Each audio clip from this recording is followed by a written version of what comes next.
Bonsoir à tous et bienvenue dans ce webinaire. Et à travers cette petite heure, on va consacrer à vous faire une petite présentation à la fois de notre expérience dans ce domaine et surtout dans cette grande mutation de l'époque, notamment au niveau des informations.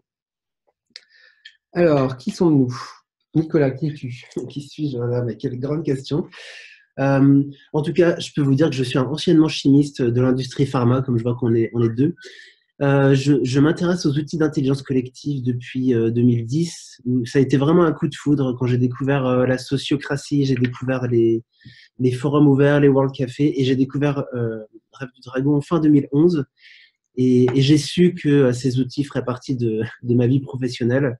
Et en fait, je crois que j'ai fait l'expérience du nous. Hein, le jeu est le nous. Donc, j'ai découvert le nous. J'ai trouvé ça génial. J'ai senti un énorme potentiel pour justement résoudre toutes sortes de problèmes. Et comme on est dans une époque un peu particulière avec justement plein de problèmes à résoudre, et des problèmes assez gros notamment, je me suis dit que ce serait vraiment utile que j'acquiers vraiment cette expérience, cette expertise. Et depuis 2012, je donne des formations à Rêve du Dragon, avec Pascal notamment. Et depuis, on va dire, 2015, je donne des accompagnements aussi en entreprise, que ce soit des associations, que ce soit des collectivités ou ça peut être même, on accompagne même des centres de recherche sur Lyon. Donc ça peut être vraiment toutes sortes d'entreprises et j'apprécie vraiment d'expérimenter avec différents types d'organisations parce que c'est toujours des contextes très différents, des personnes différentes, mais avec des cultures différentes. Mais j'ai vraiment envie d'être capable d'intervenir partout. Donc voilà, pour moi. Et toi, Pascal, qui es-tu? Eh bien, Pascal, eh bien, mon origine, c'est vraiment dirigeant de ma propre organisation. Et avec le temps, j'ai beaucoup évolué dans cette dynamique. Et aujourd'hui, je suis consultant, coach, formateur. Et il y a vraiment ce chemin vers la transformation des organisations. Et ce qui me passionne beaucoup, c'est à la fois la gestion dans les organisations, c'est la gestion de projet, c'est comment on arrive ensemble à atteindre nos objectifs dans tous ces projets qu'il y a dans l'entreprise. Il y a aussi cette dimension de gouvernance, c'est le vivre ensemble, le cadre, qu'est-ce qu'on met ensemble, comment on décide ensemble, avec cette dynamique aujourd'hui de co-créer ensemble. Et aussi, ce qui m'intéresse beaucoup, c'est les nouveaux modèles économiques et de financement. Donc voilà, un petit peu aujourd'hui, au cœur de l'entreprise, avec toutes ces dimensions. Et Dragon Dreaming, je l'ai rencontré en même temps, enfin juste après Nicolas, et il y a une dizaine d'années déjà. Et on est à cet endroit où on fait la convergence de toutes nos expériences et de tout cet apprentissage qui aujourd'hui, eh bien, nous paraît déterminant comme effet de levier pour la transformation de ces lieux qui sont les entreprises et les organisations. Très bien. Et pour donner un peu le contexte géographique où nous sommes actuellement à Alacq-les-Bains, dans l'Aude, dans le sud-ouest de la France, et où Pascal habite. Et moi, j'habite à Lyon. Et voilà. Et notre première formation au Rêve du Dragon, c'était ici. Donc il y a un petit côté historique là. Alors, la grande question peut-être qu'on peut se demander, c'est pourquoi on se retrouve ici aujourd'hui en train de parler d'intelligence collective et pourquoi on parle de la transformation des organisations. Alors, qu'est-ce qui fait qu'aujourd'hui, ces organisations ont besoin de se transformer ou d'évoluer? Eh bien, ce qu'on pourrait dire aujourd'hui, c'est que nous vivons une société en pleine mutation. Et cette société en mutation, souvent on parle, je ne sais pas si vous avez entendu parler de cette dimension, c'est de changement de paradigme.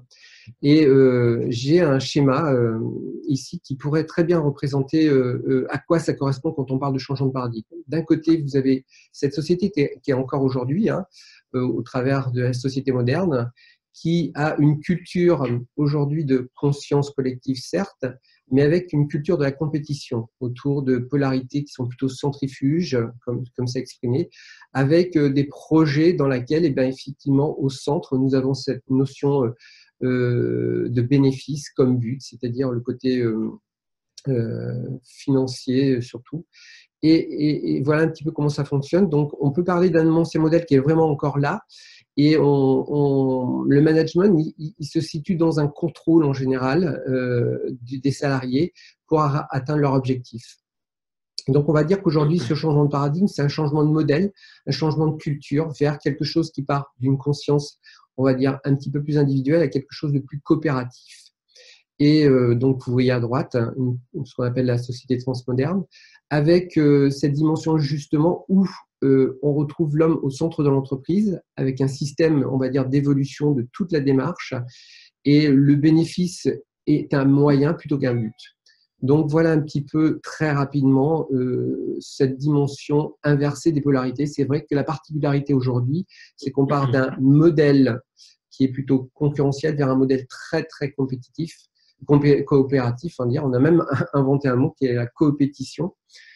Et donc la coopération en compétition. La compétition en coopération, on va dire. Et donc, voilà un petit peu pourquoi on parle de changement de paradigme et peut-être du changement d'organisation aujourd'hui. C'est plutôt un changement de société qui va vers un changement des organisations. Et cette transformation de société, évidemment, comme on passe le plupart du temps de notre vie en entreprise, eh bien, l'un des leviers principaux, ça peut être l'entreprise. Donc, c'est pour ça qu'on vous invite à découvrir comment aujourd'hui on peut apporter cette dimension collective, d'intelligence collective au cœur même des organisations et pourquoi ça peut marcher et pourquoi ça marche. Voilà, donc des entreprises en transformation. Je voulais bien partager trois livres et films qui m'ont beaucoup inspiré. Peut-être que certains d'entre vous les ont lus, probablement. Donc, celui de Gauche en jaune, c'est le livre de Isaac Getz, Liberté. C'est Isaac Getz qui a parlé le premier de la notion d'entreprise libérée. Le bouquin au centre, c'est le livre de Frédéric Laloux, Reinventing Organization, qui est, moi, celui que j'ai lu en premier et qui m'a vraiment beaucoup percuté parce que c'est comme si, en lisant ce livre, j'avais réalisé que l'intelligence collective que j'étais en train d'explorer plutôt dans des milieux associatifs était en train d'arriver aussi dans les entreprises et que certaines entreprises avaient réussi à opérer un changement managérial complet qui fait que leur modèle de fonctionnement était totalement différent. Et il y a le film qui est passé sur Arte à droite qui s'appelle Le bonheur au travail et qui aussi mettait en avant des entreprises qui avaient réussi à remettre l'humain au centre, qui avaient réussi à faire en sorte que le pouvoir est mieux distribué et que les salariés s'amusent mieux qu'avant. Et la diapo suivante. Est-ce que ça fonctionne chez vous? Est-ce que vous êtes toujours dans une bonne qualité du diaporama? Oui, vous nous entendez toujours? Est-ce qu'on peut peut-être parler dans le vide? Ah, ok, c'est oui, parfait, tant mieux. On continue. Et là, je voulais juste vous illustrer avec un exemple qui est justement dans le livre de Laloux. C'est une entreprise qui est aux Pays-Bas, qui s'appelle Buurtzorg, et peut-être aussi certains ont entendu parler. Et en fait, l'histoire, je la trouve vraiment intéressante parce que ça a commencé par un des salariés qui n'était pas de Buurtzorg, du coup, il s'appelle Jos de Bock, celui qui a créé Buurtzorg. En fait, au départ, il travaillait dans le soin pour des personnes âgées à domicile. Voilà. Donc, il était salarié là-bas. Et puis, il a vécu en fait une transformation de l'entreprise, le métier qu'il avait choisi, donc infirmier qui donne des soins. Et en fait, progressivement, pour des raisons très pratiques et très logiques, l'entreprise qui donnait des soins aux personnes âgées, ils avaient voulu rationaliser pour optimiser l'efficacité. Et du coup, ce qui se passait, c'est que il commençait à chronométrer en fait le temps qu'il fallait pour faire un bandage ou pour faire une prise de sang ou autre. Et en fait, cette personne, il recevait le lundi matin son planning de la semaine et il disait, par exemple, cette vieille dame, vous allez passer 12 minutes parce qu'elle a besoin juste d'un bandage. Ensuite, il allait voir une autre personne, il avait 8 minutes. Et du coup, on n'avait plus le temps de prendre un café, on n'avait plus le temps de discuter. C'était devenu très mécanique et très inhumain, en fait, en quelque sorte. Et alors, c'était assez. Il y avait des gains, en fait, financiers pour cette entreprise, mais par contre, les clients n'étaient plus du tout contents. Ils étaient même assez angoissés de voir que c'était pas le même infirmier à chaque fois. Et il y avait plus. La relation humaine n'y était plus. Du coup, et voilà, donc les clients n'étaient pas contents et lui, il en pouvait plus, il ne supportait plus de travailler comme ça. Alors du coup, il a créé sa propre entreprise qui s'appelle Buurtzorg. Et dans cette nouvelle entreprise, il a changé complètement la manière de travailler, c'est-à-dire que cette fois-ci, il a créé des groupes d'une dizaine d'infirmières, comme on voit sur la photo. Et chaque groupe d'infirmières gère un groupe de patients, de malades ou de personnes âgées. Et elles s'organisent entre elles. Donc, c'est beaucoup de femmes hein, dans cette entreprise. Et elles s'organisent entre elles pour la répartition. Donc, chaque infirmière a ses 2, 3, 4 personnes âgées de qui elle s'occupe. Et elles vont vraiment prendre le temps de discuter avec elles, de voir quels sont leurs besoins, de voir si elles sont en lien avec leur famille, si elles sont en lien avec leur voisinage. Et elles vont elles vont créer des conditions pour que les personnes âgées soient le plus autonomes possible. Et du coup, les personnes âgées et les résultats sont étonnants parce que en faisant ça, les personnes âgées sont beaucoup plus autonomes. Donc du coup, elles ont beaucoup moins, par exemple, d'urgence pour d'aller au service des urgences. Et puis, et comme elles ont un écosystème autour d'elles qui prend soin aussi, et ben ces personnes se portent mieux et du coup coûtent beaucoup moins cher à la fois pour l'entreprise et pour l'État hollandais. Donc en fait, et ce qui est étonnant, ce que je trouve génial, c'est que leur taux de recrutement, je crois que c'est 250 infirmières par mois qui rejoignent Buurtzorg parce que en fait, plus personne veut travailler dans les autres entreprises qui sont un peu le paléolithique dans leur secteur. En fait, Buurtzorg a réinventé leur métier et aujourd'hui, la plupart veulent travailler là et pas ailleurs. Et c'est ça que je trouve génial. Et ça illustre parfaitement ce qui est en train de se passer dans des tas de secteurs. C'est-à-dire qu'il y a des entrepreneurs qui ne supportent plus l'aspect inhumain de là où ils sont et qui réinventent un nouveau type d'entreprise pour réinventer le secteur. Et du coup, ça marche beaucoup mieux. Et tout le monde veut aller travailler là-bas. C'est plutôt une plateforme, en fait. C'est une plateforme d'infirmières. Mais dis combien il y en a aujourd'hui? Je crois qu'elles sont 6000 infirmières à travailler chez Buurtzorg, par groupe de 10. Donc, c'est déjà une grosse structure et qui, finalement, a réussi une autogestion pour s'occuper en personnalisant leur accompagnement. Donc, on ne dit pas Jos, on dit Jos. Jos de Bock. Merci. Merci, on a des participants belges, je crois. OK. Alors, donc, tout ça arrive dans cette époque. Et si on veut se projeter même assez loin, et cette tendance, c'est un axe. On va dire que c'est une transformation accélérée, vraiment. Et il y a Joël de René qui a exprimé un certain nombre de projections. C'est comme si on pouvait imaginer, on essaye d'imaginer parce qu'on ne sait pas vraiment, mais on sent que avec toute cette dynamique qui réorganise les entreprises, eh bien, on perçoit fondamentalement dans notre société des fondations qui changent. C'est-à-dire, il y a toujours les entreprises avec le salariat, comme on le connaît, et il y a de plus en plus d'indépendants, d'auto-entrepreneurs maintenant, et qui se rencontrent, qui se mettent ensemble sous forme de plateforme. C'est quelque chose que tu as aussi rencontré, et c'est un peu ça aussi. Et on s'imagine aujourd'hui que l'entreprise de demain, ce sera plutôt des plateformes d'entrepreneurs qui vont mutualiser des moyens au sein d'une structure. Donc, plutôt des indépendants qui se retrouvent ensemble. Cette vraie liberté d'être un individu au sein d'un contexte collectif dans lequel on construit ensemble tout en prenant notre responsabilité, notre propre pouvoir. Il y a vraiment ça. C'est ça. Ouais. On va sortir notamment la notion de contrat de travail risque d'évoluer énormément pour des personnes qui se réunissent autour d'un projet commun. Un Buurtzorg, peut-être, c'est un peu précurseur, ça va ressembler peut-être de plus en plus à ce genre de choses. Alors, si on vous dit ça, c'est parce qu'il y a vraiment cette tendance vers qui est en train de se confirmer, s'accélérer. Et donc, voilà, ce qu'on est en train de dire, peut-être vous partager, on vous le partage parce qu'on sent qu'il y a un élan très, très fort, une accélération là-dessus. Et notre questionnement, c'est comment pouvoir accompagner cette société aussi rapidement qu'elle a besoin d'évoluer. Alors pour cette diapo-là, je ne vais pas aller dans les détails, c'est une diapo qui vient du livre de Frédéric Laloux. Il s'est inspiré de Spiral Dynamics et il l'a un peu simplifié ou adapté pour son livre. C'est juste pour vous montrer, en fait, si vous voyez les codes couleurs rouge, jaune, orange, vert et opale ou turquoise, en fait, ça représente des types d'organisations. Et on se rend compte qu'en fait, au fur et à mesure que l'humanité évolue, les formes d'organisation évoluent, suivent derrière.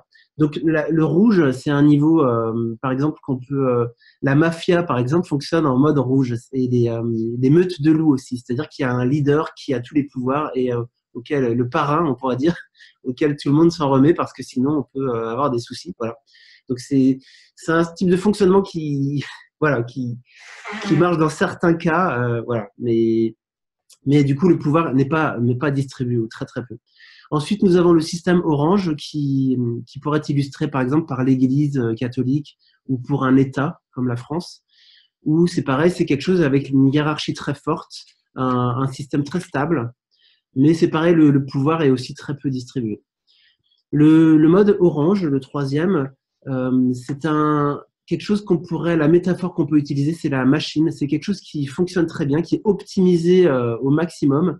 La plupart des grandes entreprises multinationales fonctionnent sur ce mode-là, qui récompense, qui essaie de motiver, qui donne des carottes, on pourrait dire, alors que le jaune est plutôt à donner des coups de bâton quand ça marche pas, mais le orange motive les personnes pour monter justement dans l'échelle. Mais il y a toujours une hiérarchie et c'est la méritocratie.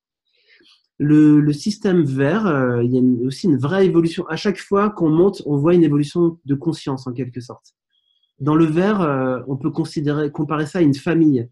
C'est-à-dire que cette fois-ci, on prend soin vraiment de l'évolution de chacun, le empowerment. Les valeurs sont très fortes. Vraiment, il y a un code de valeurs qui est respecté par tout le monde et on respecte toutes les parties prenantes. Donc, c'est déjà un niveau qui est vraiment très satisfaisant pour un salarié. Et le niveau qu'on est en train de voir émerger, le dernier, qu'on appelle TEAL en anglais, OPAL en français, qui est un modèle qu'on appelle évolutionnaire. Cette fois-ci, sa caractéristique, et c'est celle qui nous intéresse nous en particulier, c'est qu'il se comporte vraiment comme un organisme vivant, à la différence des multinationales qui fonctionnent comme des machines. Et c'est ça qui nous intéresse parce que justement, on se rapproche de plus en plus de la nature et je pense que ça va dans le bon sens pour les enjeux actuels. Voilà. Et on va vous détailler. Et voilà, je continue. Ces entreprises opales, donc au niveau bleu, les études de Frédéric Laloux ont montré, donc il en a étudié 12 en détail dans son livre, et il a remarqué quelque chose de vraiment intéressant, c'est qu'elles ont toutes, les 12, elles ont vraiment trois points communs. Le premier, c'est la notion de raison d'être, c'est-à-dire que la raison d'être, elle est très claire pour tout le monde, elle est affichée, elle est non seulement affichée parce que la raison d'être est affichée dans beaucoup de multinationales aussi, mais là, cette fois-ci, la raison d'être est vraiment les personnes qui viennent dans cette entreprise viennent parce qu'elles se reconnaissent dans leur raison d'être et elles sont là pour ça. Leur raison d'être personnelle est alignée avec la raison d'être de l'entreprise et que toutes les décisions sont prises vraiment en respectant cette raison d'être. Donc ça, c'est vraiment important. Il y a un cap commun. La deuxième chose, c'est la notion d'autogouvernance, de subsidiarité, d'initiative individuelle qui est encouragée. C'est-à-dire que cette fois-ci, le pouvoir est réparti le plus possible pour que chacun ait tout le pouvoir dont il a besoin là où il est et que la notion de centralisation est réduite au minimum nécessaire. Voilà, et donc l'avantage de ça, c'est que du coup, quand dans mon service à moi, si je dois prendre des décisions, acheter une machine par exemple, je ne vais pas forcément avoir besoin de demander à la direction centrale. Je vais prendre beaucoup de décisions tout seul. Du coup, ça va beaucoup plus vite. Et la dernière chose, c'est la notion de plénitude. C'est que chacun est invité à être lui-même. On n'a pas besoin de se cacher derrière un costume, un masque ou un code culturel. On est invité à être soi-même parce qu'on comprend que quand je suis moi-même, je suis à mon plein potentiel. Et du coup, chacun est invité à s'exprimer pleinement. Et alors, donc, face à ce qu'on vient de vous partager, eh ben, comment créer des organisations, des projets dans ces changements et comment préparer des hommes à un futur dont personne ne sait, d'ailleurs, on n'a aucune idée, même si on commence à percevoir quand même que les besoins sont vraiment des besoins d'éthique et d'équivalence entre les hommes. Alors, justement, comment? Eh bien, nous, ce qu'on va vous présenter aujourd'hui, c'est plutôt une approche, une dynamique, alors qu'on appelle Dragon Dreaming aujourd'hui, parce que l'origine, on vous en parlera peut-être tout à l'heure, Alors, cette dynamique Dragon Daring, cette approche systémique, elle est vraiment, au début, nous, quand on l'a découvert, orientée sur la création d'organisations et de réalisation de projets, contribuant à ce changement de cap dont on est en train de vous parler. Alors, il était sous cette forme. Tu peux peut-être, si tu veux. Oui, bah les 4 dimensions ou les 4 étapes de la méthode Dragon Dreaming qu'on trouve tous les deux fantastiques pour l'avoir testé, c'est la notion de rêve, ensuite du plan, ensuite de l'action et ensuite la célébration. Donc ces 4 dimensions. Et ensuite on tourne en boucle. Et en fait, on a pris conscience que, en fait, même avant le rêve, on commence toujours par la célébration en réalité. En fait, la célébration, c'est un peu l'alpha et l'oméga. On commence par la célébration, on fait une boucle et on termine par la célébration. Et on s'est rendu compte que dans les projets, c'était vraiment le parcours initiatique à la fois des gens qui vivaient ce projet. Et vous voyez, au centre, c'est bien le projet. Et donc, très simplement, et vous allez me dire, mais au fond, ben, on n'a rien découvert parce qu'il y a toujours un plan, une action. Mais dans la culture occidentale aujourd'hui, on s'est rendu compte qu'il manquait vraiment cette dynamique de célébration et de rêve. Et on va vous expliquer ce qu'il y a vraiment derrière, surtout adapté et ajusté à l'entreprise. Donc, l'origine du schéma, on va dire, c'est vraiment comme ça que nous l'avons goûté au tout départ. Et voilà en ce qui concerne notre convergence aujourd'hui avec le monde de l'entreprise. Et donc, on s'est dans l'expérimentation, parce que les projets, ben, on est parti sur des projets de petits groupes, et de plus en plus, on s'est rendu compte qu'on était toujours dans une organisation. Et immanquablement, dans cet accompagnement qu'on avait dans les organisations, et bien naturellement, nous, comme on avait intégré cette dynamique, cette méthode, et bien c'est comme si on avait trouvé une matrice universelle pour les organisations et pour des organisations qui devenaient fonctionnelles. Donc aujourd'hui, pour nous, Dragon Daring, ce qu'on va vous présenter, c'est vraiment une matrice universelle pour ces organisations. Et la particularité qui est assez unique, c'est que l'ensemble du projet, l'ensemble de la démarche se fait avec l'équipe, toute l'entreprise, et une co-création consciente au service des projets, du projet de l'entreprise, du projet de chaque individu. Donc il y a un côté fractal. Ce qu'on veut vous dire par là, c'est que nous, quand on a commencé la démarche avec cette matrice, on était sur des petits groupes de 8 ou de choses comme ça. Et encore la semaine dernière, à Lyon, auprès de la petite enfance, et on est intervenu avec une équipe de 120 personnes. Et là, la magie de cette matrice, en fait, était tout à fait révélée. Donc, on va rentrer un petit peu dans le détail, parce que le temps passe. Et voici pour nous, au travers de cette matrice, comment on peut travailler dans toutes les dimensions de l'entreprise. Alors, ce schéma-là, il est un peu là pour vous présenter sur qu'est-ce que c'est que l'empreinte de l'entreprise. C'est quoi une entreprise aujourd'hui? Alors, on a aujourd'hui… Pour compléter, en fait, ce qu'on a fait là, c'est qu'on a appliqué la matrice Rêve du Dragon, Dragon Dreaming, à l'entreprise. Parce qu'en fait, cette matrice, on peut l'appliquer dans à peu près partout, mais là, on s'est focalisé sur qu'est-ce qu'une organisation et pour comprendre quelles sont les parties. C'est important ce que je dis, parce que l'origine de cette matrice, c'est quand même le vivant. C'est une matrice universelle. Ça veut dire qu'on peut appliquer toute la conscience de comment fonctionne la vie. Et à travers ça, eh bien, voilà ce qu'on a fait au niveau de l'entreprise. Donc, une entreprise, c'est 4 dimensions. D'un côté, ce cap, qui est vraiment au fond cette raison d'être, et cette direction, ce projet. Derrière, il y a vraiment quelque chose qu'il faut structurer. C'est comment ce rêve ou ce projet, cette raison d'être, on va la structurer et on met souvent la gouvernance, c'est-à-dire comment on vit ensemble, on vous en parlera.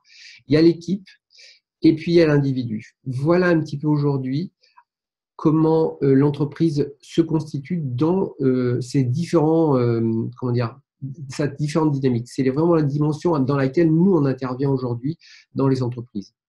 Alors, pour entrer un petit peu plus dans le détail, aujourd'hui, le CAP, donc, c'est toute cette dimension de comprendre à quoi sert l'entreprise.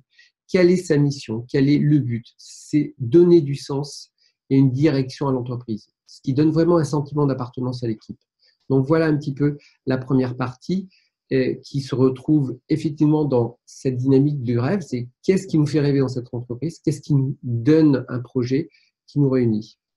Ensuite, derrière, il y a vraiment la structure. C'est Et bien maintenant qu'on est au clair avec ce cap, avec cette direction, et bien derrière, il y a quelles règles du jeu on met ensemble en place. Qu'est-ce qu'on décide comme procédure, processus, de manière de vivre ensemble. Il y a ce modèle aussi d'autogestion. Aujourd'hui, cette liberté, comment on la met en place? Donc voilà un petit peu la structure, c'est vraiment, on met derrière le mot gouvernance, mais c'est vraiment qu'est-ce qui ferait que nous allons fonctionner ensemble, c'est nos règles du jeu et du nous. C'est le cadre. Derrière ça, eh bien, il y a la dynamique qui se retrouve au niveau de l'action, donc l'équipe, le nous. C'est cette dynamique de groupe, c'est ce qu'ils vont révéler, c'est toute la puissance qu'on va vouloir exprimer, manifester à travers ce qu'on aura vu ensemble au niveau de la raison d'être et que la structure nous permettra de faire. Donc c'est là, nous, où on révèle le groupe, c'est là où on se retrouve ensemble pour atteindre les objectifs. Et le côté individu, ne pas oublier cet aspect individuel parce que, en fait, lui aussi, ce jeu, il est dans cette transformation dans l'entreprise. Et s'il n'y a pas de jeu, eh ben, il n'y a pas de nous. Donc, il y a cette dimension qu'il faut accompagner aussi, comment on trouve sa place. Quand on a la liberté, c'est quoi mon influence, c'est quoi le pouvoir que j'ai. Donc, dépasser ces dragons, c'est qu'est-ce que je dois affronter pour être encore plus puissant. C'est pouvoir d'être moi-même. Ça, c'est vraiment très important aujourd'hui dans l'entreprise. Cette liberté, c'est de retrouver sa vraie essence. Et donc, dans cette dynamique, de pouvoir s'épanouir et grandir. Est-ce que tu as quelque chose à rajouter? Oui, je vais juste rajouter que ces 4 dimensions, elles sont toutes les 4 fondamentales et que le secret justement pour la réussite d'une organisation, c'est de tenir compte des 4 et pas uniquement 2 des 4 ou 3 des 4. Les 4 sont essentiels et il faut vraiment mettre de la co-création consciente dans chacune des 4 dimensions. Donc là, c'est pour faire le lien avec ce que c'est vraiment qu'une organisation ou une entreprise. Et derrière ça, eh bien, Dragon Dreaming s'appuie sur des principes fondateurs, et c'est ça vraiment qui est très, très spécifique, c'est qu'on ne démarre pas de projet, on ne rentre pas dans une organisation.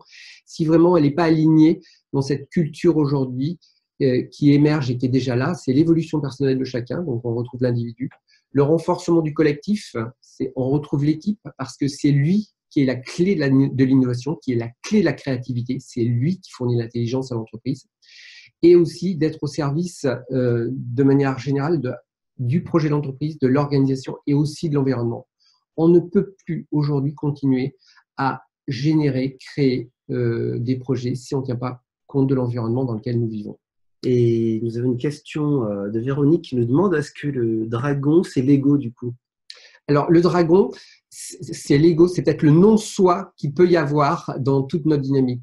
L'individu, la qualité de l'individu, c'est pour ça qu'il est important dans cette dynamique, la qualité de l'individu va faire la qualité de l'équipe et de tout ça va résonner la qualité du projet, la qualité du résultat en tout cas. En tout cas, oui, oui, tout à fait. On peut imaginer que c'est l'ego. Et d'ailleurs, souvent, quand on intervient et quand on met en place dans cette structuration, entre guillemets, c'est-à-dire les règles du jeu et tout, on tient compte profondément de l'ego. C'est pas quelque chose qu'il faut rejeter, c'est que l'ego doit juste évoluer. Parce que notre ego, il peut être dans un soi véritable comme un non-soi. Si lui, il est animé juste pour exister, il va aller à l'encontre même du projet de l'ensemble. Donc, c'est comment cet ego arrive à trouver sa vraie place, donc égotique, hein, mais positive, dans l'ensemble. Donc, c'est vrai, il y a un gros travail sur l'ego dans nos formations. On perçoit ça. C'est comment on arrive à mettre cette magie de l'ego au service du groupe. Je voulais compléter merci pour cette question sur le dragon parce que c'est évidemment quelque chose de fondamental dans Dragon Dreaming. C'est pour ça que ça s'appelle dragon. Oui, voilà, c'est dans le nom même. Le dragon, enfin pour moi, alors certainement c'est l'ego dans certains cas. Je ne saurais pas dire si c'est le cas tout le temps. En tout cas, pour moi, j'aime bien appeler le dragon tout ce qui m'empêche justement d'obtenir mon plein potentiel, toutes mes peurs, toutes mes pensées limitantes, mes croyances limitantes, tout ce qui fait que j'ose pas vraiment proposer des choses. Et du coup, mes dragons, c'est un peu tout ce qui est en dehors de ma zone de confort à moi. Donc, et je sais que si je veux être satisfait de moi-même et contribuer pleinement à mon équipe, je vais être invité à aller rencontrer mes dragons, aller y faire face et puis transformer mes dragons, les transformer d'une peur en une force. Voilà. Et de toute façon, ce qu'on sait dans Dragon Dreaming, c'est que la puissance véritable se cache derrière les dragons, c'est-à-dire derrière justement cette évolution, cette croissance personnelle. Et plus on sort de sa zone de confort, plus on se développe. Alors, par rapport à ça, eh bien, peut-être la question c'est qu'est-ce que c'est que cette formation action et qu'est-ce qu'on apprend et qu'est-ce qu'on est capable de vous communiquer aujourd'hui au travers de ce qui nous anime profondément, ce qui nous passionne. Alors, on va un petit peu vous présenter ce que oui, on peut apporter avec cette formation action qui vous a permis de voir ce webinaire. Vas-y. Alors, c'est un de mes dragons, le dessin, donc moi je me suis lancé. J'aime bien dessiner l'itinéraire du stage, enfin de la formation, pour vous montrer un peu le processus qu'on vous permet de vivre. En fait, on vous permet de goûter à Rêve du Dragon, à Dragon Dreaming, et de vivre une expérience de co-création consciente. La première étape, donc on sera on verra après, mais entre 15 et 25 personnes. Et l'étape 1, c'est qu'on voudra travailler sur un vrai projet, tous ensemble. Voilà. Et comme on est 25, il va falloir faire des choix et on va devoir choisir un projet. Donc ça, c'est l'étape 1. On vous montrera un processus de prise de décision pour choisir quel est le projet, parmi tous les projets proposés, il y en aura peut-être 10, quel est celui qui est le plus pertinent pour le groupe en ce moment. Donc on vous montrera, on a une méthodologie inspirée de la sociocratie qui est vraiment très très utile. Une fois que le projet aura été choisi, on va passer à l'étape 2 qui permet d'ouvrir les potentiels. C'est-à-dire là, c'est un processus qui nous vient de Dragon Dreaming qui s'appelle le cercle de rêve. On va placer le projet au centre et on va enrichir le projet avec toutes les personnes qui seront présentes. Et le projet, à la fin, on va plus le reconnaître. Il va tellement rebooster et transformer qu'il va devenir vraiment très différent. Et ce qui est intéressant, c'est que quand on ne fait pas cette étape-là, on n'ouvre pas tous les potentiels et du coup, le projet va être étriqué par rapport à tout ce qu'il aurait pu devenir. Voilà. Donc, on va vraiment ouvrir tous les potentiels et on va passer à la phase 3, qui est une phase de planification. C'est-à-dire qu'une fois qu'on aura capté, on aura perçu tous ensemble le potentiel de ce projet et maintenant, on va se poser la question, quelles seraient les actions ou les étapes ou les choses à mettre en place pour que ce grand rêve soit possible. Donc, on va identifier, vous voyez sur le schéma, on va identifier peut-être l'étape A, B, C, D, E, F. On va identifier toutes les étapes, comme si on voulait traverser une rivière. On va toutes les pierres à poser pour traverser sur l'autre rive. Une fois qu'on aura identifié toutes les actions à mener, tous les projets intermédiaires à mener, on va passer à l'étape 4, qui est une phase de passage à l'action. Donc, vous avez vu ensuite le protocole, célébration, rêve, plan, action.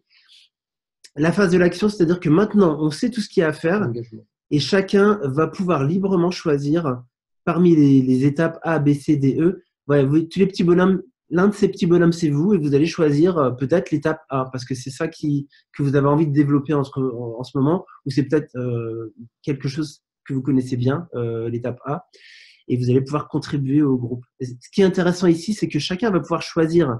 C'est-à-dire que chacun prend en compte son propre développement personnel et sa contribution au projet global. Et ça, c'est très différent des entreprises, de la plupart des entreprises aujourd'hui, où on est enfermé dans une case et on va faire toujours un peu la même chose. Voilà. Et l'étape 5, c'est l'étape de célébration où on va pouvoir célébrer. Vous voyez, on fait pas toujours une pyramide humaine, mais en tout cas, on pourrait le faire.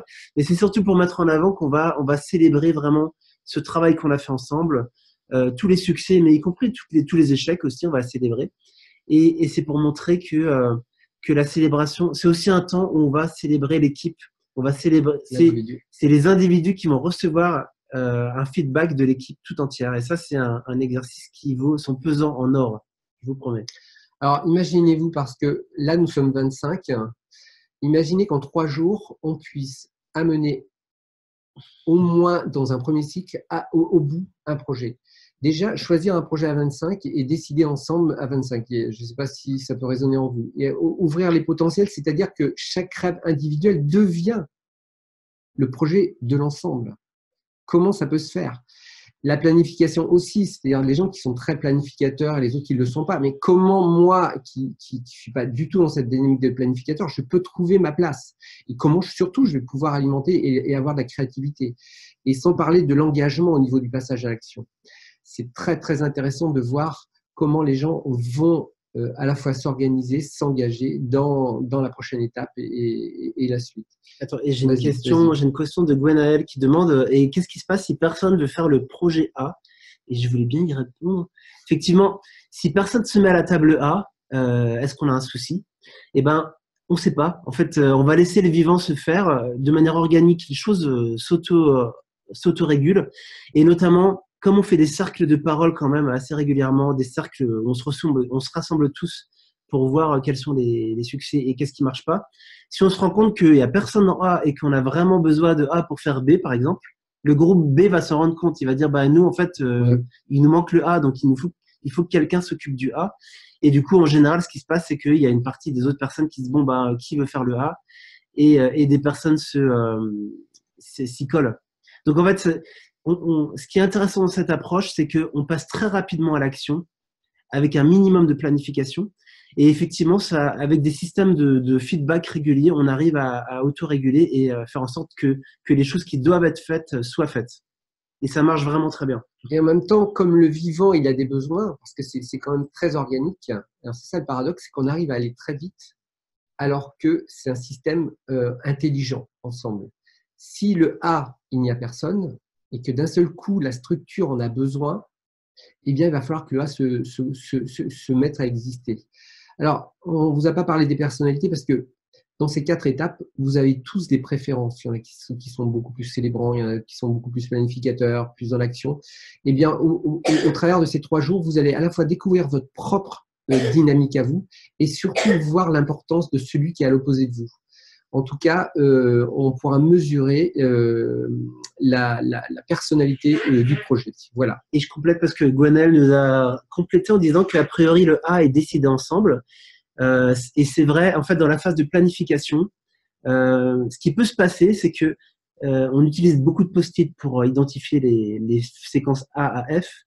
Donc le A, il a peut-être été identifié par une personne ou 2 personnes comme quelque chose de très important, mais pour autant, les personnes qui l'ont signalé n'ont pas forcément envie de s'en occuper. Donc il peut arriver qu'on identifie la phase A, mais que personne s'y colle, parce qu'on a compris que c'est important. Mais voilà, mais du coup, ce qui se passe, c'est que ça s'autorégule plus tard. Voilà. Donc, ce qui est clair, c'est qu'on arrive à faire en 3 jours souvent ce que les entreprises font de manière cloisonnée en 3 semaines, 4 semaines. En tout cas, il y a vraiment cette dynamique. Ah non, pardon, c'était pas Gwenaël qui a dit ça, c'était Véronique, je m'excuse. Qui répond à Gwenaël. Donc, par rapport à ce qu'on vient de vous exprimer, parce qu'on ne peut pas rentrer évidemment trop dans le détail, peut-être vous aurez des questions tout à l'heure. Eh bien, aujourd'hui, dans la transformation de ces organisations, comment nous, on intervient? Comment on pratique cette structure, on va dire, cette structure dans le cadre des organisations elles-mêmes? Alors, nous, on a déjà, comme je vous le disais tout à l'heure, on commençait beaucoup par des formations au niveau d'individus qui avaient envie de progresser dans leur projet et comment ils pouvaient arriver à créer avec leur projet une équipe, trouver le soutien d'une équipe, etc., pour manifester dans la matière ce qu'ils avaient vraiment envie de créer. Ça, c'était le tout début, Et plus on avançait, plus on se rendait compte que on rentrait dans des organisations. Donc, ça arrivait sur des associations, des groupes, des petites structures. Et à cet endroit-là, on faisait une formation. C'était déjà une formation action, c'est-à-dire on partait du projet du groupe lui-même. Donc, il n'y avait pas de choix à faire, il y avait déjà le projet. Et les années passant, eh bien aujourd'hui, on en est rendu à un endroit où on fait plutôt des séminaires d'entreprise. C'est-à-dire, on se retrouve et alors, on n'est pas du tout. Alors, au départ, on est en train de présenter Dragon Dreaming dans l'aspect, voilà, on fait une formation de Dragon Dreaming. Et là, dans les entreprises, elles avaient plus des demandes particulières qui nous appelaient en disant, voilà, on a une problématique, on a un besoin. Est-ce qu'on peut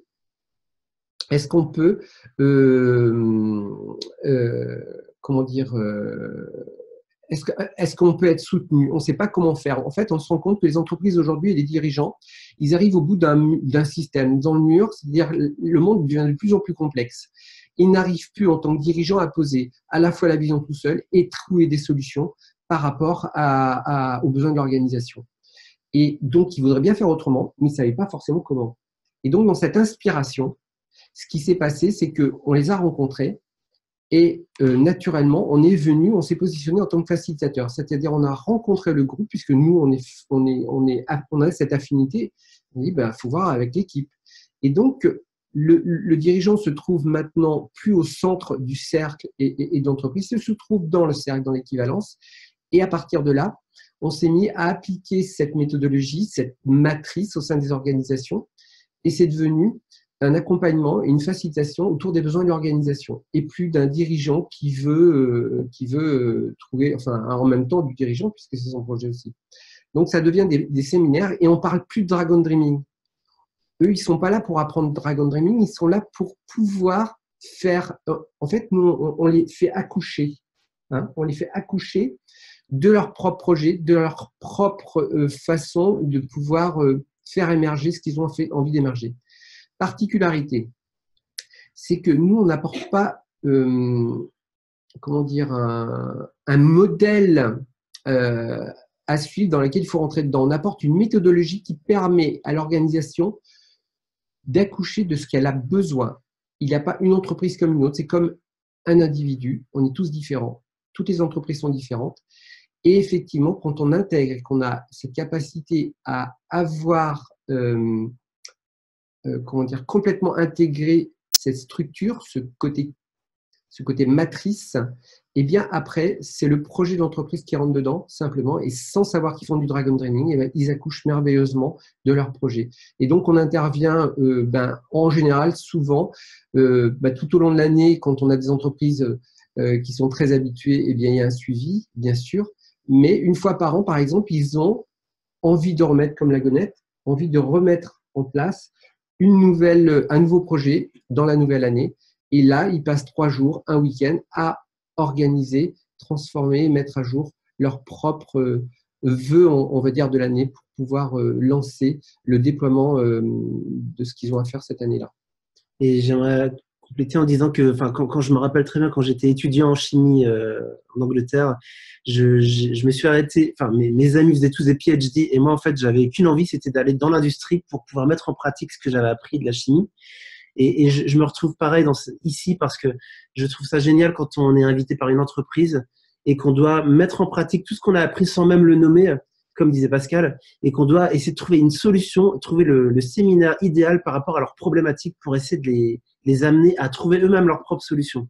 C'est pour ça qu'on aime beaucoup intervenir en entreprise, mais pour autant, on donne quand même toujours des formations parce que ça permet aussi à des gens peut-être parmi vous qui ont envie de goûter Dragon Dreaming, peut-être en vue de l'amener dans leur entreprise plus tard, mais parce qu'ils se disent tiens, j'aimerais d'abord me faire une expérience personnelle et je les comprends. Je veux dire, si j'étais dirigeant, peut-être j'aurais envie de découvrir, voir si cette méthode semble adaptée à notre culture.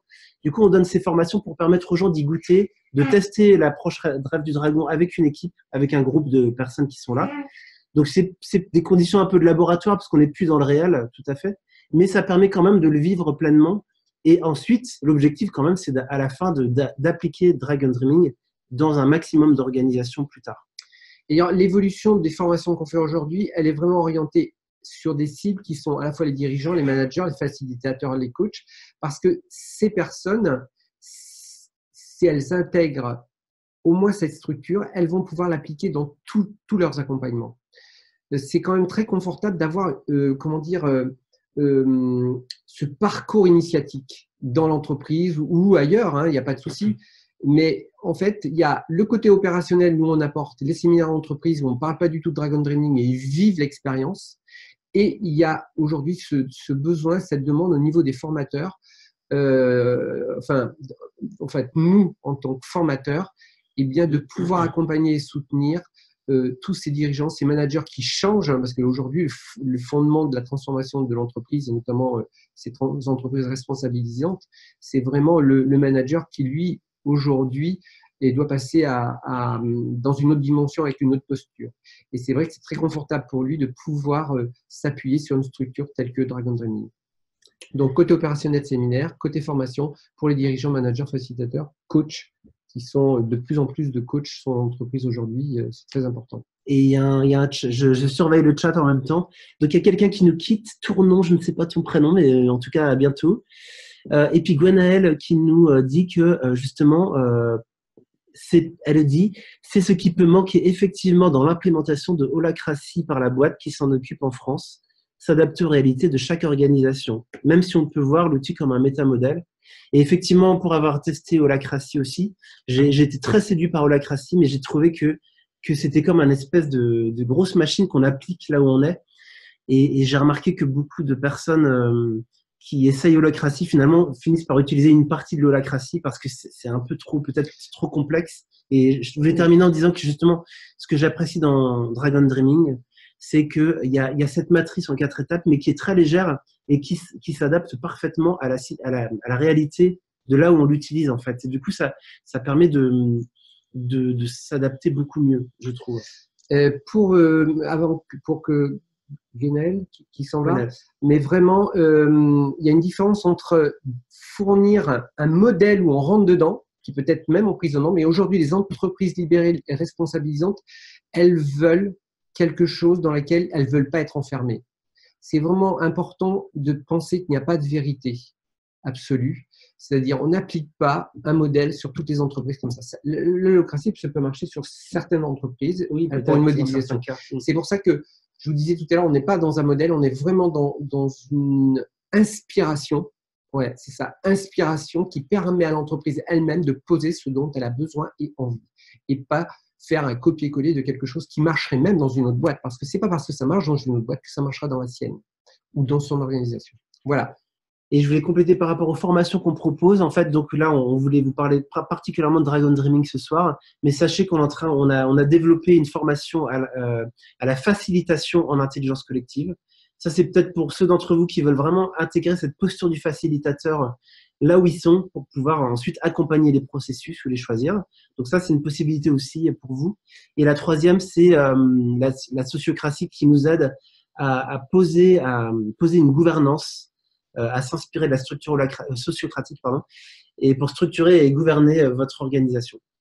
Et le dernier service qu'on propose, c'est plutôt dans l'esprit de l'événementiel, c'est-à-dire et c'est particulièrement à Lyon en ce moment, c'est qu'on organise des déjeuners autour des vidéos de Frédéric Laloux.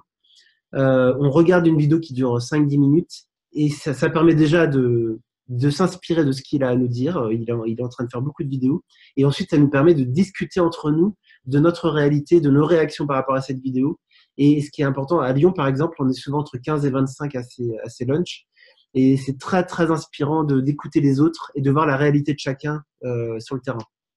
Alors, ce qui est donc voilà, donc on est à la fois, comme je vous disais tout à l'heure, vraiment dans l'opérationnel de l'organisation dont sont besoin et à la fois dans l'accompagnement de ces dirigeants, des managers qui ont envie de devenir autonomes dans la facilitation de leur propre organisation. Qu'est-ce qu'on pourrait rajouter à cet endroit? On pourrait peut-être, est-ce qu'on pourrait partager des expériences sur des organisations? Alors aujourd'hui, dans nos interventions, on intervient dans des domaines aussi différents que des écoles de management, de la Gonette, qui sont des structures alternatives dans des projets c'est de monnaie locale, par exemple. Dans Vision 2021, qui est vraiment une plateforme d'intelligence collective qui a un événement à poser d'ici 2021 européen. Il y a les chambres de commerce qui sont de plus en plus, qui sont très concernées par le développement économique et la qualité des organisations et dépend aussi de la réussite de leur secteur. On a des chercheurs de la recherche et développement dans le domaine médical notamment et de l'imagerie médicale. On a des institutions, là c'est pas marqué, mais on travaille par exemple pour la sécurité sociale dans l'aspect justement gouvernance, comment vivre et décider ensemble, comment changer notre structure et mettre de nouvelles règles ensemble pour pouvoir travailler sur un mode horizontal plutôt qu'un mode pyramidal. Après, il y a des agglomérations comme Villefranche, comme Corba aussi, qui eux, au niveau, là c'était des expériences au niveau de la petite enfance, c'est comment on arrive à partager ensemble, alors qu'on est des petites crèches indépendantes qui sont séparées dans toute une agglomération et on voudrait à un moment donné se retrouver ensemble pour partager à la fois notre parcours, nos pratiques et s'enrichir. Donc vraiment, il y a cette dynamique, elle existe aujourd'hui à tous les plans, tous les niveaux de la société, et ça va aussi bien de l'État que des entreprises privées que l'éducation au niveau au moins du management. Et moi, par rapport à l'aglo, parce que c'est celui qu'on a vécu il y a très peu de temps, c'était le 2 janvier, il y avait effectivement 120 personnes, et en début de journée, donc on leur avait préparé un processus pendant toute la journée, et en début de journée, on a senti qu'ils étaient un peu timides, on avait préparé un petit jeu pour ouvrir, et ils étaient vraiment très timides, et on a vu qu'au fur et à mesure de la journée, parce que nous, en tant que facilitateurs, on crée des conditions de sécurité, on pose des règles, aussi on distribue la parole, enfin on fait tout en sorte pour qu'ils se sentent bien. Et on a vu au fur et à mesure de la journée, on leur a d'abord fait célébrer un peu leur histoire, un peu les différentes crèches, leurs particularités. Ensuite, on leur a fait réfléchir à des questions vraiment centrales sur leur métier, des questions sur le sens de ce qu'ils font. Et après, l'après-midi, on leur a fait faire un exercice inspiré du forum ouvert pour qu'ils puissent proposer des projets qu'ils auraient envie de discuter, des choses qu'ils ont envie d'explorer ensemble pour pouvoir mutualiser leurs actions, pour pouvoir bosser mieux ensemble. Et on avait peur qu'il y ait trop peu de projets proposés vu la timidité de la matinée. Et en fait, en réalité, après le déjeuner, on a eu 17 projets qui ont été proposés, ce qui est vraiment beaucoup. Et on a terminé par faire un cercle de rêve pour qui rêve 2019. Il y a eu une énergie vraiment folle pendant ce cercle de rêve. Ils se sont vraiment beaucoup amusés. Et on a terminé par une célébration en fin d'après-midi. Et si vous avez vu le groupe en fin de journée, en début de journée, c'était impressionnant comme ils se sont ouverts et ils se sont… ouais, vraiment, il y a quelque chose qui s'est ouvert chez eux. Et ça, on l'observe presque à chaque fois qu'on applique Dragon Dreaming. Ça agit sur le… À chaque fois, à chaque fois, oui. On pourrait dire à chaque fois. Moi, je dis toujours scientifiquement, il peut toujours y avoir une fois où ça marche pas, mais en tout cas, ça renforce le nous, ça fait pétiller le nous. Et ça, c'est vraiment essentiel pour toute organisation, c'est d'avoir un groupe qui soit fort, qui soit créatif, qui soit en sécurité. Et c'est là que l'intelligence collective, c'est grâce au nous que l'intelligence collective peut prendre sa place, en réalité. Alors, pour clôturer peut-être avec ces expériences, moi, ce que je vis aujourd'hui, c'est qu'il y a d'abord cette cohésion qui est vraiment ce sentiment d'appartenance qui est très important, qu'apporte Dragon Training. Il y a après cette dimension très production, c'est-à-dire le côté opérationnel, c'est-à-dire la créativité, l'émergence de cette intelligence collective, qu'est-ce qu'il apporte à la problématique de la boîte dans le moment, dans le projet qu'on est en train de mettre en œuvre. Donc ça, c'est super important parce que ça fait partie, et dans l'entreprise, il faut être concret. Il faut vraiment apporter quelque chose qui leur permette de projeter l'avenir et d'aller plus loin. Donc il y a très, très important ce côté production. Et puis la troisième approche, c'est pour ça qu'on vient vous en parler, surtout au niveau des facilitateurs, c'est qu'il y a cette posture en fait, de facilitateur que nous avons, qui aujourd'hui, eh bien, cette posture de facilitateur nous paraît quelque chose de très inspirant pour les managers, pour tous ceux qui accompagnent les équipes, pour le dirigeant qui a envie d'accompagner le projet d'entreprise et de son équipe jusqu'au bout. D'accord ? Et donc voilà, c'est vraiment important cette posture. Hein. C'est assez nouveau en termes de prise de conscience pour nous de considérer que la posture de ceux qui accompagnent, eh bien, elle doit être vraiment inspirée aujourd'hui différemment. Et j'ai une question de Anne-Pauline qui nous demande qu'est-ce que c'est précisément un cercle de rêve, et je veux bien répondre. Quand je vous ai présenté un peu l'itinéraire tout à l'heure dessiné, c'était l'étape 2, c'est-à-dire qu'on va poser au centre le projet qui a été retenu, par exemple, et on va faire tourner la parole, on va se mettre en cercle tous ensemble, et la parole, avec un bâton de parole, va tourner, et chacun va poser un rêve en lien avec le projet qui est au centre. Et comme ça, ça va tourner. Et c'est vraiment très intéressant parce que, d'une part, on va découvrir les rêves des autres. On va découvrir souvent même nos propres rêves parce qu'on prend rarement ce temps-là. Et puis, on va être inspiré par les rêves des autres qui vont nous donner encore d'autres idées. Et c'est ainsi que la créativité se déploie et qu'on voit vraiment ce que j'ai appelé tout le potentiel du projet qui se déploie et qui permet à chacun de voir tout le potentiel du projet qui est là. Et la puissance quand même du processus, c'est qu'on nous vivons en temps réel le projet réalisé. Imaginez ça. Donc, on va peut-être pas rentrer dans le détail parce qu'il faut le vivre vraiment. Mais en tout cas, voilà, c'est comment ensemble on projette cet avenir. Voilà. Je veille au temps, il est 19h38. On a voilà. 8 minutes de retard. Non, mais on a commencé 8 minutes avec 8 minutes voilà. de retard. Donc on avait promis de finir à 19h30, donc on s'excuse. On y va vite. Donc, pour la suite, en fait, si vous avez un goût, une envie de découvrir l'introduction de cette belle matrice et de vivre cette formation action, voilà, la prochaine, c'est le 13 et 15 février 2019, un lieu qui sera à Lyon. 13 au 15. Ouais, 13 au 15. Et donc à Lyon, mais on n'a pas encore défini l'environnement. Et puis après, il y a 3 dates au cours de l'année que vous avez là, le 19, 17 et 19 en avril, en juin et en octobre. Et qui sont toutes à Lyon pour l'instant. Voilà. Et il peut y avoir d'autres dates dans d'autres villes. Ça peut se faire en co-création avec vous aussi, sur demande. Oui, souvent, les formations émergent par rapport aux besoins. Et puis, pour s'inscrire, pour s'inscrire, alors les modalités, c'est une durée de 3 jours. Donc le prix pour les entreprises, les professionnels et les particuliers, vous les avez là. Le nombre de personnes, 25 maximum, minimum 15. Donc c'est entre 15 et 25. Pour le moment dans la région lyonnaise, parce que structurellement, c'est plus facile pour nous, même si on en fait aussi ailleurs, en Bretagne, dans le sud de la France, du côté de Toulouse. Mais vraiment, la région lyonnaise, il y a quelque chose qui, au niveau de notre plateforme facilitateur, est quand même bien intéressante. Vous avez, on va le mettre, je ne sais pas si on arrive à le mettre. On va tenter de vous recopier le lien dans le chat. On le fera peut-être juste après qu'on ait terminé, parce qu'on ne veut pas que ça fasse planter Zoom. Mais en tout cas, vous pouvez aller sur le site rêvedudragon.org. Dans l'agenda, vous tapez Lyon, enfin vous trouverez l'événement de février en tout cas. Et vous aurez toutes les infos, les détails sur la formation et le lien pour s'inscrire est dessus aussi, directement. Mais si vous voulez discuter avec nous, il y aura aussi notre mail et tout ça. Alors, maintenant, on a un petit espace selon votre disponibilité pour pouvoir répondre effectivement à vos questions. Comment vous avez vécu notre présentation aussi et qu'est-ce que vous aimeriez qu'on clarifie qui n'est pas clair pour vous?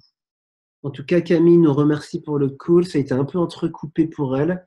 On est désolé. Je ne sais pas si c'est le cas pour d'autres aussi. Je crois qu'il y avait une autre personne aussi. Oui. Et donc, elle espère que ce sera qu'on réussira à résoudre ce problème la prochaine fois. Nous aussi. On débute dans le webinaire, mais c'est vrai qu'on va s'améliorer à chaque fois. On va se faire un petit bilan à la fin. Merci, c'était très clair. Et du coup, si vous avez des questions, n'hésitez pas. Mais aussi, on avait une autre question pour vous sur le feedback par rapport à ce webinaire. On aimerait savoir que vous a apporté ce webinaire. Justement, je vois que certaines personnes commencent à réagir, mais pour nous, c'est précieux de savoir est-ce que Dragon Dreaming, est-ce que ça résonne pour vous? Est-ce que ça vous a donné envie de participer à une formation Dragon Dreaming? Est-ce que ça vous donne envie de vivre au sein de votre organisation un séminaire inspiré de Dragon Dreaming? Est-ce que ça vous a donné d'autres rêves, d'autres idées? Est-ce que c'est inspirant? Est-ce que pas du tout? Tout est ouvert. Est-ce que vous avez envie de rester, finalement, de rien changer dans votre entreprise finalement? Ça nous intéresse aussi. Alors, on a… Oula, mais il y a beaucoup de réactions. Donc Dominique nous dit que merci, c'était très clair. Camille qui nous dit c'était surtout de mon côté, ne vous inquiétez pas. Donc, ok, merci pour ce feedback. Emmanuel, c'était parfait pour moi. Anne-Pauline, la formation facilitation est-elle inclue dans les 3 jours? Alors, non, ce n'est pas le cas, mais on pourra vous mettre aussi le lien vers la formation facilitation. Ou peut-être que par mail, on pourra vous l'envoyer. C'est une autre formation facilitation, c'est pas la même que Dragon Ring. Après, Christine nous dit comment participer à ces déjeuners sur Lyon. Je pourrais aussi, il y a un groupe Facebook, il faudrait que je vous envoie ça. J'espère que le chat sera encore actif après. Sinon, j'ai vos mails. J'ai vos mails. Je peux faire ça. Je vous enverrai tous un mail avec les liens vers les différentes formations et sur Lyon y compris. Olivier nous demande depuis Lima, c'est clair et fluide. Eh ben, parfait. Moi, ça me éclate d'être en lien avec le Pérou là. Mais Véronique, question. Donc, si je comprends bien, les 3 jours de formation action consistent à vivre et à intégrer le processus et les outils Dragon Dreaming comme celui que vous adaptez aux entreprises que vous accompagnez. Oui, c'est ça, pour vivre pleinement la dynamique Dragon Dreaming, en vue que vous puissiez derrière l'appliquer là où vous êtes, ou peut-être nous faire venir, parce que parfois, seul, c'est pas toujours facile d'embarquer toute son entreprise, mais en tout cas, ça vous permettra d'en savoir plus, d'en savoir si vous voulez faire ça. Camille nous dit, j'en avais déjà entendu parler, ça m'a encore plus donné envie d'essayer. Oui, il faut que je parte, mais envie d'aller plus loin. Super, merci. Emmanuel, je pense que c'est l'avenir. Nous aussi, merci. Christine, est-ce que Dragon Dreaming ressemble au co-développement? Alors, on connaît le co-développement pour l'avoir pratiqué aussi. Il est intégré. Peut-être que je voudrais préciser quelque chose. Je reviens sur vous voyez la structure, le cap, l'équipe. En fait, on est en train de finaliser un parcours qui permet de vivre avec cette matrice qui serait en fait le canal de ce parcours. Et donc, on aura une formation autour de la raison d'être, c'est-à-dire de cette comment on définit dans l'entreprise, dans l'organisation, la direction, tout ce côté état des lieux, etc., qui permet d'aller vers une formation aussi qui va permettre de structurer, une formation qui permet aussi la facilitation au niveau de l'équipe et une formation liée à l'individu qui découvre qui il est dans l'entreprise et quelles sont ses qualités, ses dons qu'il va apporter à la structure. Donc, en gros, on a autour de cette dynamique organisation, de cette matrice, on a un parcours dont fait partie le parcours de la facilitation qui est aujourd'hui une dynamique très importante au sein des coachs et des managers. Je continue à lire vos commentaires, il en reste encore quelques-uns. Donc c'est par rapport au co-développement. Ensuite, il y a Emmanuel. Et donc, oui, le co-développement est peut-être intégré dans une des dimensions. Tout à fait. Emmanuel pense que ça va se développer de plus en plus. Nous aussi, on l'espère vivement et on pense aussi que ça va être le cas. Gwenaël, ce qui résonne pour moi, c'est le fait de prendre un projet et de tout de suite aller dans le concret. Je suis dans un syndicat d'enseignants et on réfléchit trop. Et effectivement, c'est ça qui est génial, c'est qu'on va très vite dans l'action et on réfléchit un peu moins, ou différemment peut-être. Dominique nous dit que c'est inspirant. Oui, le débat est le grand mot en ce moment et il faut organiser la co-création. Absolument. Moi, je pense aussi aux Gilets jaunes qui sont en train de réfléchir. Je suis très ce mouvement. Parce qu'on voit que les Gilets jaunes, pour moi, c'est vraiment la démocratie qui est en train d'émerger, l'envie en tout cas de participer aux décisions. Ouais. Besoin de facilitation au cœur de ces groupes émergents. Carrément, je serais ravi d'aller faciliter avec des groupes de Gilets jaunes. Emmanuel, co-développement est différent. Oui, donc c'est différent. Claire nous dit que c'est très intéressant, inspirant effectivement, et donne envie de s'intéresser plus au sujet. C'est très clair, merci. Merci à toi, Claire. Olivier, je serai quelques semaines en France et mon fils étant à Lyon, je vais voir si je peux vous rencontrer. Le stage de facilitation m'intéresse. Super, ravi de te rencontrer, Olivier. Donc, comme je disais, je vous enverrai par mail un peu toutes les infos pour pouvoir suivre. Orienter, oui. Gwenaël, Le Monde est petit, c'est votre groupe lyonnais qui traduit les vidéos de Frédéric Laloux. Alors, non pas encore, mais effectivement, moi je me suis proposé pour aider à la traduction. Donc nous, on les consomme pour l'instant, on les a pas encore traduites, mais on aimerait bien. Mais Gwenaël, je me demande si tu habites à Lyon, parce qu'il me semble qu'on s'est rencontrés au groupe Colibri, mais j'ai un doute. Adrien, je crois aussi que cette approche collective est clé dans l'évolution de la société. Donc oui, très envie d'aller plus loin. Super, merci Adrien. Christine, je n'ai pas compris tout à fait quel est le but de ce stage. Est-ce que c'est transformer un rêve en projet ou apprendre à faciliter les deux? Alors, effectivement, on a parlé de toutes nos formations, mais le but de ce stage Rêve du Dragon, c'est vraiment de vivre les 4 étapes, de voir comment est-ce qu'on traite un projet en mode Rêve du Dragon, qui est un mode un peu particulier avec sa méthodologie. Mais en quelque sorte aussi, on qui inspire les facilitateurs. Voilà, on vous fait goûter la facilitation aussi, puisque parce qu'on le pratique. On la pratique, voilà. Mais si vous voulez vraiment explorer pour devenir facilitatrice multicanaux, on pourrait dire, il y a une autre formation qui est à part. Voilà. J'espère que c'est plus clair. Et puis sinon, Adrien, merci à vous deux, c'était très clair. Ben, merci à toi. Gwenaël, non, je suis sur Nantes, donc ce n'est pas toi. Et j'ai entendu parler de vous par David Dreyer, qui est en Suisse.